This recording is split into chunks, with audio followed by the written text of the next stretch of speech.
नमस्ते दोस्तों, आपका स्वागत है हिंदी की पाठशाला इस यूट्यूब चैनल पर। आज हम देखने जा रहे हैं संज्ञा और संज्ञा के प्रकार।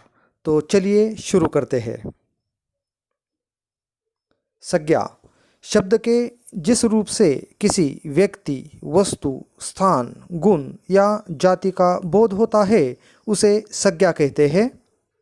संज्ञा के प्रकार: व्यक्तिवाचक संज्ञा, जातिवाचक संज्ञा, भाववाचक संज्ञा, द्रव्यवाचक संज्ञा या इसे हम पदार्थवाचक संज्ञा भी कहते हैं, और समूहवाचक संज्ञा। तो दोस्तों, यहाँ पर आपको कुछ चित्र दिखाई दे रहे हैं जिनके ऊपर कुछ नाम भी लिखे हुए हैं, और जो फल का चित्र है उसे भी आप पहचानते हैं। तो चलिए पहली व्याख्या हम देखते हैं। व्यक्तिवाचक संज्ञा शब्द के जिस रूप से किसी विशेष व्यक्ति, वस्तु या स्थान के नाम का बोध होता है उसे व्यक्तिवाचक संज्ञा कहते हैं। उदाहरणार्थ, अशोक महान सम्राट थे, मैंने हापुस आम खाया, मुंबई हमारी राजधानी है।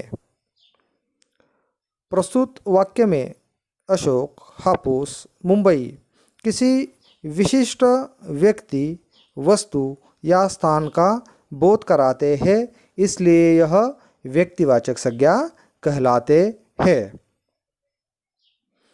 दूसरा प्रकार है जातिवाचक संज्ञा।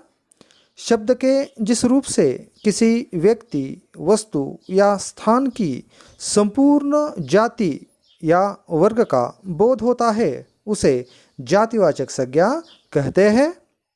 उदाहरणार्थ, सम्राट महान थे, मैंने आम खाया, हमारी राजधानी कौन सी है? यहाँ पर सम्राट, आम, राजधानी शब्द किसी जाति या वर्ग का बोध कराते हैं, इसलिए इन्हें जातिवाचक संज्ञा कहते हैं। तो दोस्तों, हमने आज देखा व्यक्तिवाचक संज्ञा और जातिवाचक संज्ञा।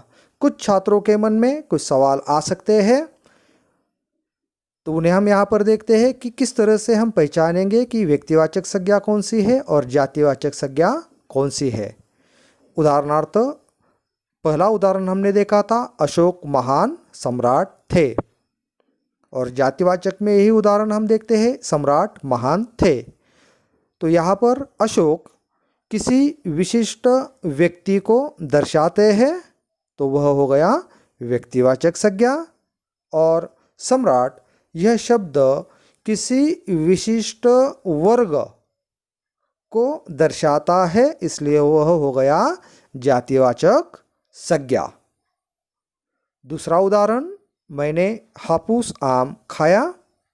यहाँ पर हापुस शब्द व्यक्तिवाचक संज्ञा है, तथा मैंने आम खाया इसमें सिर्फ आम शब्द जातिवाचक संज्ञा है, क्योंकि आम शब्द के उच्चारण से आपके मानस पटल पर एक ही चित्र रेखांकित होता है, और वह फल का है, और वह भी स्वादिष्ट फल। अगर उसी फल को हम हापुस नाम देते हैं तो हापुस यह व्यक्तिवाचक बन जाता है। तीसरा उदाहरण था मुंबई हमारी राजधानी है। तो यहाँ पर मुंबई शब्द किसी विशिष्ट स्थान को दर्शाता है, और यहाँ पर जातिवाचक के अंदर यही उदाहरण हो जाता है हमारी राजधानी कौन सी है। तो राजधानी शब्द किसी वर्ग को दर्शाता है।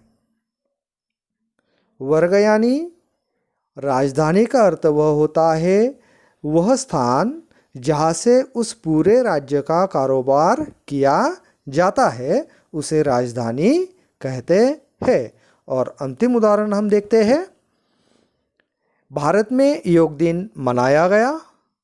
अब भारत यह व्यक्तिवाचक संज्ञा है, क्योंकि यह किसी विशिष्ट देश को दर्शाता है, और वह हमारा ही देश है। तो जातिवाचक में यह उदाहरण बन जाता है देश में योग दिन मनाया गया। तो देश शब्द जातिवाचक संज्ञा है, और अगर भारत देश आता है या भारत शब्द आता है तो वह व्यक्तिवाचक है। मुझे उम्मीद है आपको आज का घटक समझ में आ गया होगा। अगर आपको वीडियो अच्छा लगा तो इसे लाइक कीजिए, शेयर कीजिए, साथ ही हमारे चैनल को सब्सक्राइब कीजिए, बेल आइकन को दबाइए और ऑल कीजिए ताकि आने वाले वीडियो के नोटिफिकेशंस आपको मिलते रहे। धन्यवाद।